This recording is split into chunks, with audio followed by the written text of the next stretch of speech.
¡Aupa, personas!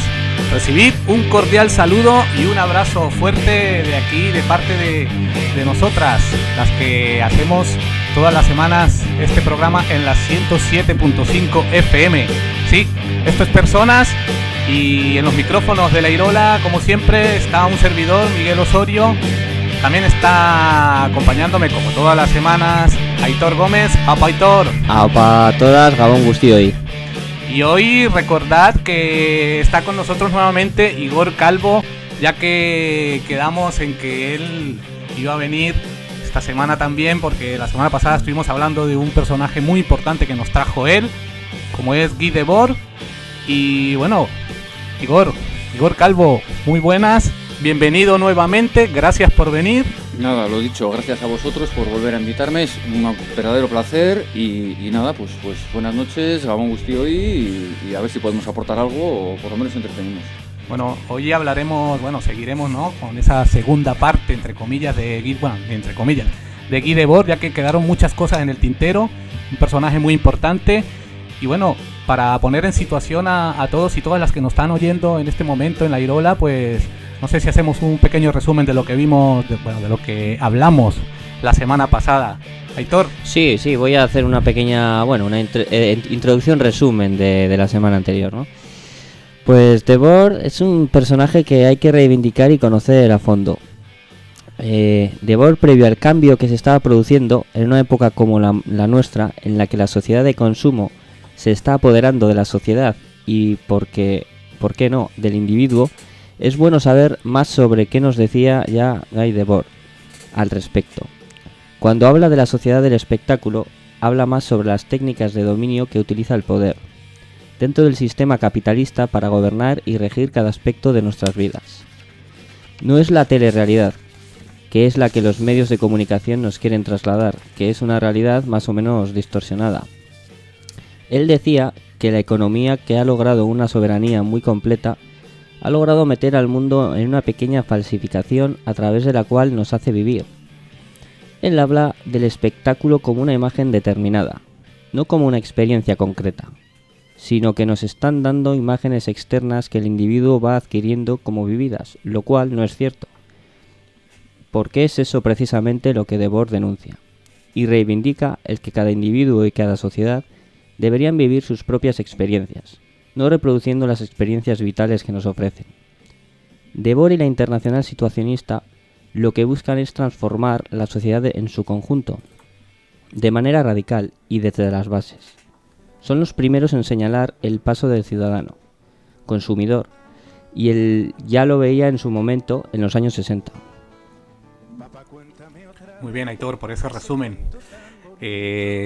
También dijimos, ¿no?, que Debord nació en Francia, la Francia de mediados, más que mediados, a comienzos, ¿no?, años 30 del siglo pasado. Perteneció a la Internacional Letrista, luego se sumó al movimiento situacionista, del que vamos a hablar en el programa de hoy, que nos quedó por hablar del programa pasado, ¿no? Esa internacional situacionista donde él, se desenvolvió y se desarrolló tanto intelectual como personalmente, ¿no, Igor? Eso es. Mucha gente considera la internacional situacionista no solo como una vanguardia artística, sino política y posiblemente quizás la última vanguardia verdaderamente revolucionaria que nos lleva hasta los días de hoy. Se podría hablar mucho y largo y tendido de la internacional situacionista, pero quizás para resumirla podría venir bien una cita que aparece en un número de la revista que ellos mismos editaban. Apareció en 1963, en el que decían: estamos acostumbrados a mirar la historia y la evolución como fuerzas que van implacablemente fuera de nuestro control. Nosotros, los creativos en todos los campos, debemos desembarazarnos de esta actitud paralizante y controlar la evolución humana. Es decir, los situacionistas al final lo que pretenden es que nosotros, cada miembro de la ciudadanía, cada miembro de la sociedad, sea más consciente de la sociedad y de la época en la que vive, para así poder cambiarla de la mejor manera posible. Eso, o sea, como vivirla, no como decíamos en el programa pasado, ¿no? Anterior. Era como una vida no vivida, sino más bien como impuesta. Eso es, pero sobre y ellos todo lo que pretendían era eso precisamente, ¿no? Que cada persona viviera su propia vida. Y tomara el control sobre su vida. Eso. Y para ello supongo que, bueno, lo que has comentado, ¿no? Interaccionar con la ciudad de alguna manera, ¿no? Sí, porque al final los situacionistas plantean la mayoría de sus prácticas tienen que ver con la ciudad, ¿no? Por eso yo se decía en el anterior, no sé si episodio, en la anterior charla, que sería muy interesante reivindicar estas figuras y reivindicar esta vanguardia, porque ahora que ya hemos dado ya el salto definitivo en el que pues se hablaba de que alrededor del 2050 aproximadamente, si no ha sucedido ya iba a haber por primera vez en la historia más gente en las ciudades que en el campo, ¿no?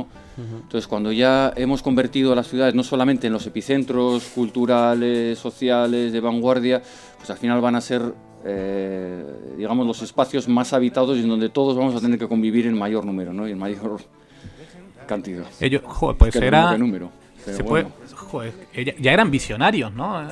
Este movimiento...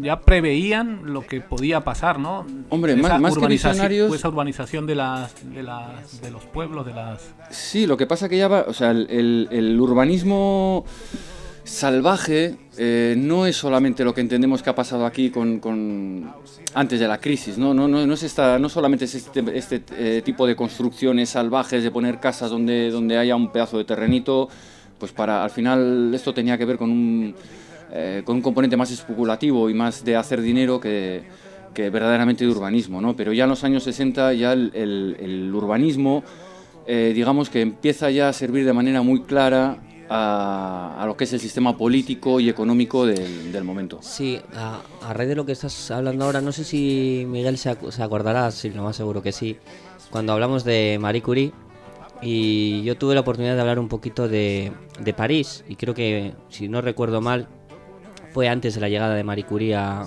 París, antes de llegar ahí, cuando estuve estudiando en la universidad, cuando se hizo esa no sé cómo decirlo, esa modificación del paisaje antrópico urbano, vamos a decirlo, ¿no? Cómo empezó a cambiar París, aparte por el tema sanitario y demás, pues también tenía connotaciones políticas, ¿no? El hecho de hacer unas calles bastante más anchas para que la gente no pudiera reunirse o protestar. Exactamente. Por ahí van los tiros. Por ahí van los tiros, sí, eso es. O sea, al final, la crítica que ellos hacen del urbanismo, ellos querían una especie de urbanismo unitario, que integrase todos los procedimientos y las técnicas y el arte y la cultura para hacer, digamos, de la experiencia en la ciudad la experiencia más viva posible, la experiencia más, pues la mejor experiencia que podamos obtener, ¿no? Entonces ellos denunciaban, por ejemplo, cómo la reestructuración ya de la ciudad por entonces diseñaba recorridos, ellos hablaban de recorridos de soledad, de miseria emocional y miedo de las personas. Yo creo que estaremos de acuerdo en que a día de hoy esto no ha cambiado mucho. No, eso te iba a decir, yo creo que hoy en día en las ciudades, no sé si atreverme a decir toda la ciudad en su conjunto, pero sí que tienen muchísimos espacios de no lugares, ¿no? De espacios de tránsito, donde no hay interacción social y la gente casi ni se habla y demás. Efectivamente. A ver, está claro que la ciudad ya desde el inicio surge, digamos, con un propósito. Al final es un lugar de encuentro y de intercambio y sobre todo surge para que, y me estoy remontando mucho en el tiempo, pero para que los comerciantes pues puedan vender sus mercancías, etcétera, etcétera, ¿no? Pero sí es verdad que llega un momento en el que esto ya se produce de manera unilateral, de manera, digamos, un tanto salvaje. La sociedad burocrática en la que vivimos tiende a adueñarse en gran medida del espacio de modo exclusivo y al final pues trata de diseñar la ciudad de la mejor manera que se adecua a sus propias necesidades. Entonces sí, es verdad, existen ahora mismo, yo por ejemplo con el tema de la fotografía sí estoy llevando incluso una serie que se llama precisamente Lugares de Tránsito, de cómo, porque además solamente mirando un poquito, ¿no? Cómo parecemos casi a veces filas de animales, no, que nadie se sienta aludido, joder. No, pero en una cinta transportadora. Sí, que vamos de un sitio a otro porque nos toca y... Quizá igual una sociedad urbana o McDonaldizada, ¿no? De hecho, las bases, ¿no?, ideológicas del situacionismo y de los situacionistas era el marxismo, ¿no? El marxismo y el surrealismo. Ellos exigían la capacidad del proletariado de intervenir en la historia inventada por el espectáculo. El proletariado para ellos se convertiría en el sujeto de la historia, puesto que contiene a la inmensa mayoría de los trabajadores que han perdido todo sobre el uso de sus vidas. Y solapando esto con lo que estabais diciendo tanto Igor como Aitor, no sé si os recordáis que la semana pasada pasamos muy de puntitas el tema de la deriva y de la psicogeografía, que son dos conceptos que en cuanto uno se pone a estudiar o a investigar o a conocer un poco o a buscar más información sobre Debord, estos conceptos salen mucho además. Sí, y lo que pasa que la deriva, por ejemplo, sí es verdad que es un concepto más... No quiero utilizar la expresión cómodo de explicar, pero sí que es un concepto quizás un poquito más sencillo, ¿no? Porque al final la deriva, o lo que proponían con la deriva, no es más que el salir, digamos, a la calle y romper con la rutina de alguna manera. Es decir, en recorridos, digamos, en un urbanismo que nos prefija o nos predetermina muchas veces unos recorridos determinados por la ciudad, el de alguna manera abandonarlos. Ellos hablaban mucho del paseo, del camino, pero yo, por ejemplo, también lo llevo muchas veces incluso a los recorridos diarios, ¿no? Por poner un ejemplo, sí. Nosotros normalmente pues hacemos un recorrido fijo para ir de casa al trabajo. Una deriva sería simplemente el variar, un día sí, un día no, pues por ejemplo esos propios recorridos, ¿no?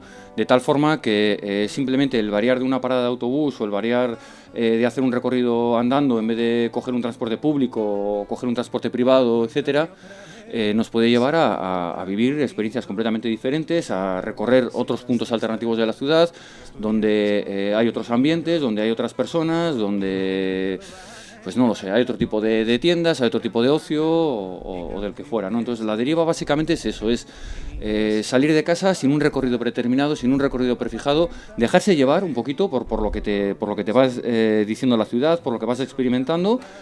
Y bueno, pues llegar hasta donde te lleve en ese momento las piernas o la mente. Porque ellos defendían mucho el vivir experiencias nuevas, no todos los días plantearse y hacer y eso siempre lo mismo. Eso entró acá un poquito con lo que acabamos de decir, de tomar un poquito el control de una manera más lúdica, evidentemente, porque la deriva al final es también algo lúdico, ¿no?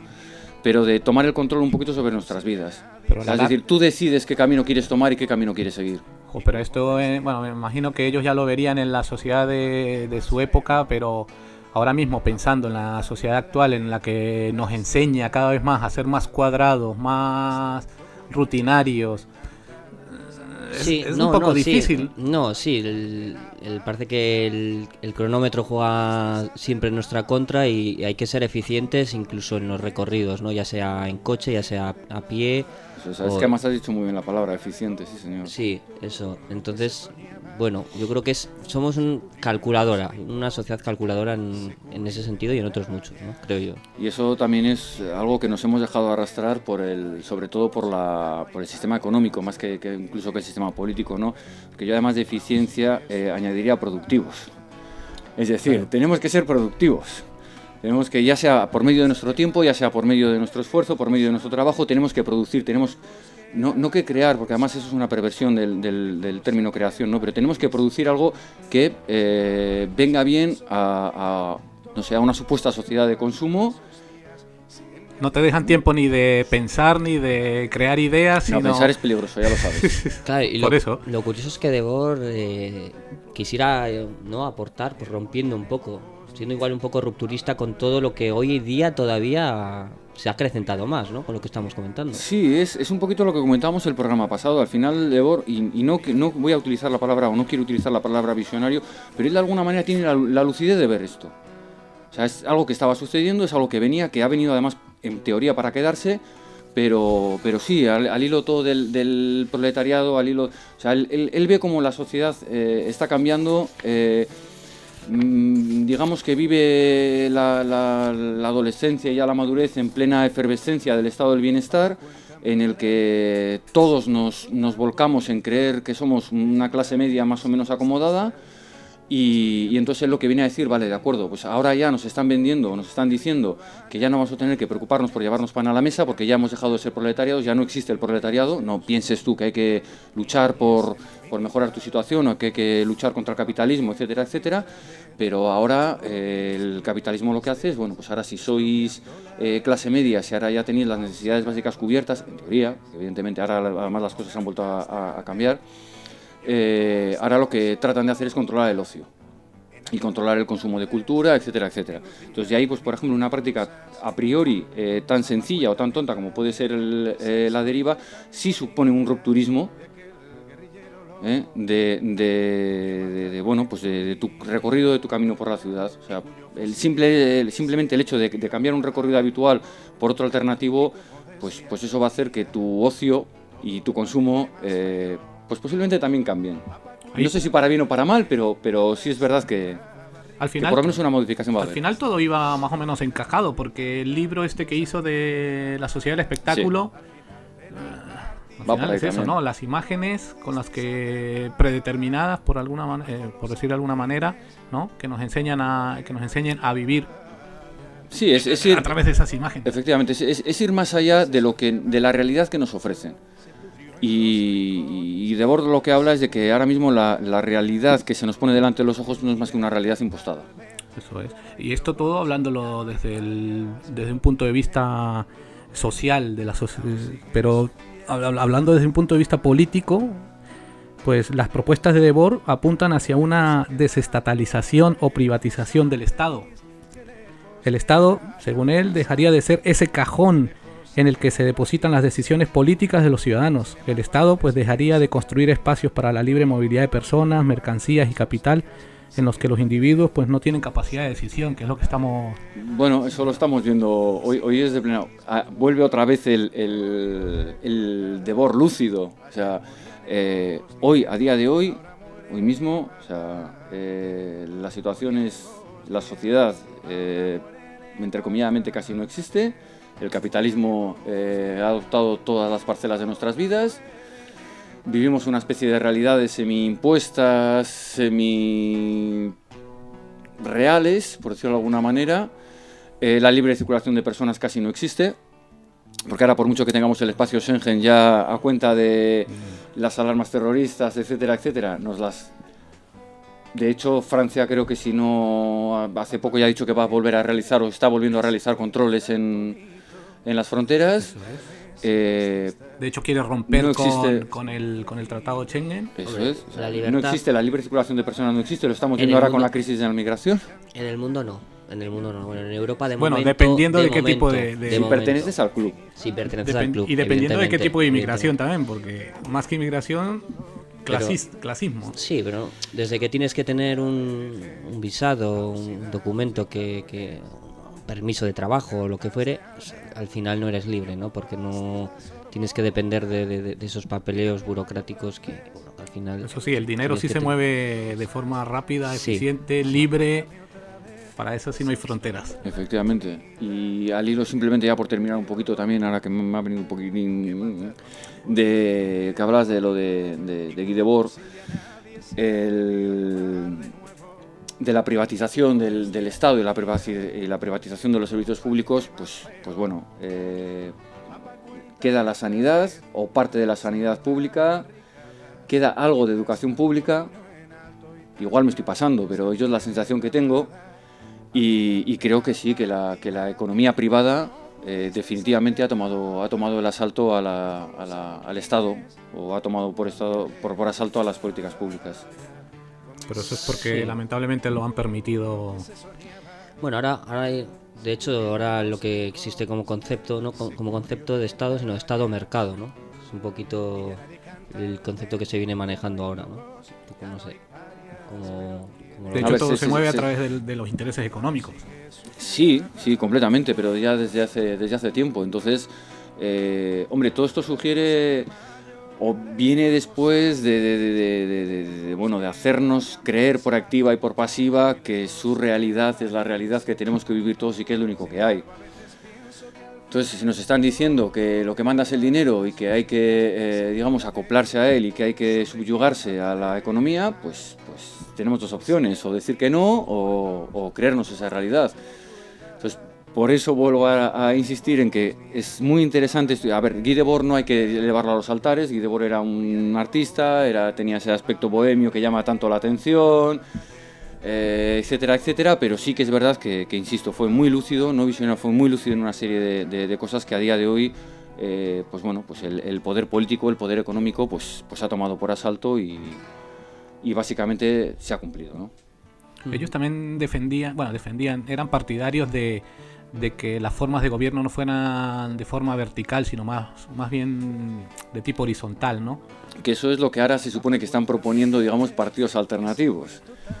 O que es otra teoría que está muy en boga, la horizontalidad de la toma de decisiones. De hecho, pero por eso, que ya Debord y los pues imagínate, estamos hablando de los años 60, ya estamos en 2015 y se está cuestionando, porque se sigue cuestionando. O sea, de hecho, hay una alternativa política que en teoría abanderaba este tipo de conceptos, a la que se le ha acusado básicamente de ser unos extremos radicales, extremistas de tal, que venían a desestabilizar todo el sistema político. Yo sí creo, sinceramente, a nivel personal, y por hacer un pequeño inciso, sí creo en que se pudiera construir una sociedad horizontalmente jerarquizada, que parece un poquito incongruente, pero de alguna manera es una forma de cada vez obviar menos la palabra jerarquizada y quedarnos más con la horizontalidad, ¿no? Sí, pero bueno, sí que yo creo que sí que tiene que haber cierta estructura, aunque sea mínima, ¿no? Porque, bueno, la horizontalidad, pues, bueno... Yo creo que, insisto, que es perfectamente factible, o sea... Sí, yo me parece muy bien, pero bueno, quizá igual con lo que has comentado antes, ¿no? Los nuevos partidos alternativos y tal, parece que se está viendo un poco que al final no es esa la tendencia. No es esa la tendencia porque ahora se han subido de lleno al carro de la política, de las carreras electorales y etcétera.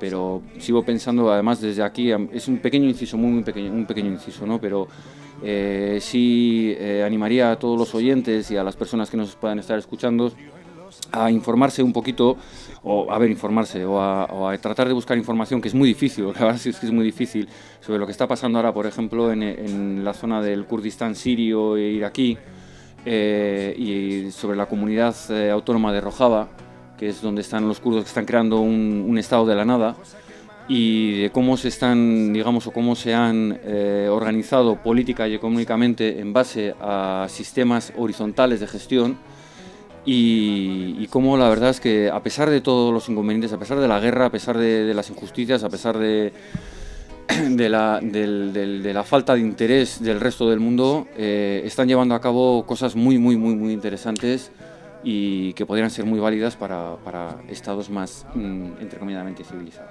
Sí, bueno, y por comentar algo sobre lo que acabas de decir, ¿no? También tenemos ahí bueno, no sé cómo denominarlo, no sé si guerrillas o pequeños ejércitos el IPJ, que creo que es el ejército kurdo de mujeres que están ahí dándolo todo contra el Estado Islámico y demás. Y bueno, eso es una forma también de organización y de un pueblo que ha sido masacrado, los turcos y demás, ¿no? Sí, de todas maneras, Igor, eso tampoco... Pero era un inciso, sale nada mucho... más. Hombre, pero también es interesante porque también habla un poco, ¿no? También de ese modelo situacionista. Pero a lo que iba, que tampoco los medios, que ya sabemos que están gobernados por el poder, ¿verdad?, les conviene que este tipo de iniciativas como las que tú has dicho de este estado de Rojava, de la gente del Kurdistán, no les interesa que salga a la luz este tipo de iniciativas. Y también cuando hablabas de ello me acordaba de Islandia, ¿no? Islandia creo que es. Islandia, sí. No interesa que hayan otras formas de organizarse, tanto político como social, económico. Hombre, a ver, evidentemente los medios de comunicación son una extensión del poder establecido. Yo no tengo por qué aquí despotricar contra, al final pues, nos acercan una serie de información, nos acercan una visión del mundo determinada, ¿no? El problema es que nos acercan una sola visión y ese es el verdadero problema, ¿no? Cuando no solamente... no es que solamente no haya una realidad concreta, es que vivimos absolutamente múltiples realidades. Entonces, el abandonar todo tipo de realidades y todo tipo de conocimientos sobre otras realidades que existen por una visión unitaria y por una forma unitaria y insisto, además unilateral de comportarse, de vivir, de relacionarse en sociedad, pues hombre, es una verdadera pena, ¿no? Por eso de ahí un poquito, y para retomar otra vez a los situacionistas y volver y tal y venir,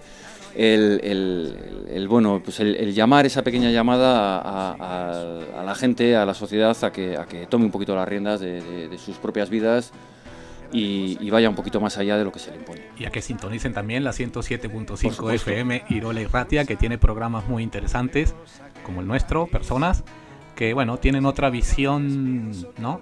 No sé si será la verdadera o no, pero por lo menos hay como otra opción para que la gente, las personas puedan, bueno, poner en una balanza y decir, bueno, sí, no.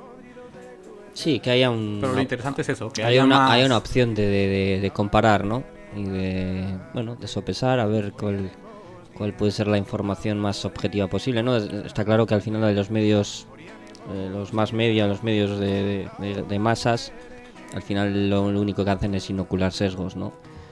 Ideológicamente hablando o lo que sea, ¿no? Al final, pues bueno, hay que tener mucho cuidado.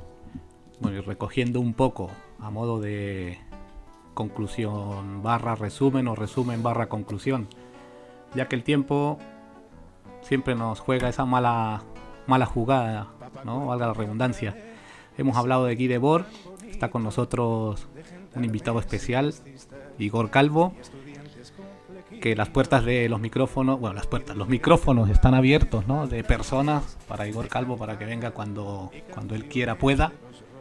Aitor. Sí, por supuesto. No, y comentar que al final creo que hemos hecho un programa un poco bastante de Debord, no solo por ser el protagonista de hoy, sino porque al final hemos ido un poco a la deriva, ¿no? Y eso ha sido muy interesante y muy bonito, la verdad. Hemos conocido un poco más también.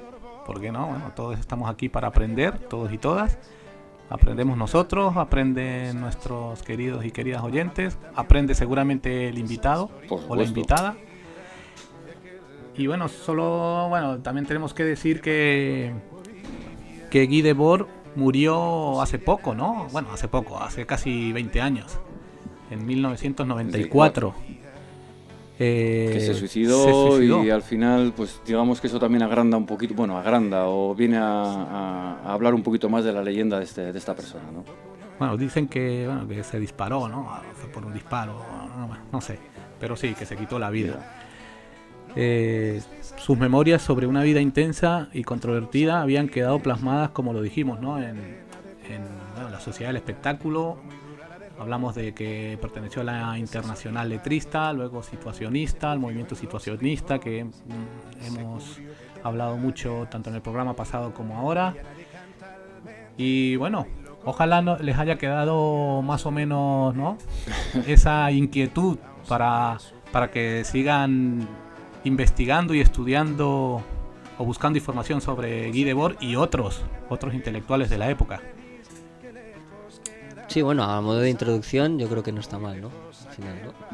Sí, yo contentísimo y orgullosísimo de que me hayáis invitado y de que me hayáis acercado esta posibilidad de traer a esta persona, a este personaje, y de hablar un poquito de él y de saber y de conocer un poquito más de alguien que merece la pena ser leído. Bueno, Igor, pues muchas gracias a nuevamente vosotros, muchísimas por gracias estar con nosotros en estos dos programas. Como te hemos estado diciendo, eres bienvenido cuando quieras, puedas. Encantado de estar. Aitor, gracias a ti también. Ya es hora de despedirnos. Nos escucharemos la próxima semana. La próxima semana... No, vamos a hacer un parón, ¿no? Sí, vamos a hacer un pequeño parón por esto de las fiestas navideñas. Y volveremos la primera semana de enero con otro personaje más para traerlo aquí y comentarlo entre todas y entre todos. Exactamente. Muchísimas gracias a todos, a todas, y nos escucharemos en el próximo programa. Hasta siempre y quédate en la sintonía de Irola y Ratia 107.5 FM. Aitor. Pues nada, feliz vacaciones a todos y a todas, los que tengáis, y nada, un placer, Igor, te esperamos, y es que ricasco, Danori, agur. Agur. Agur.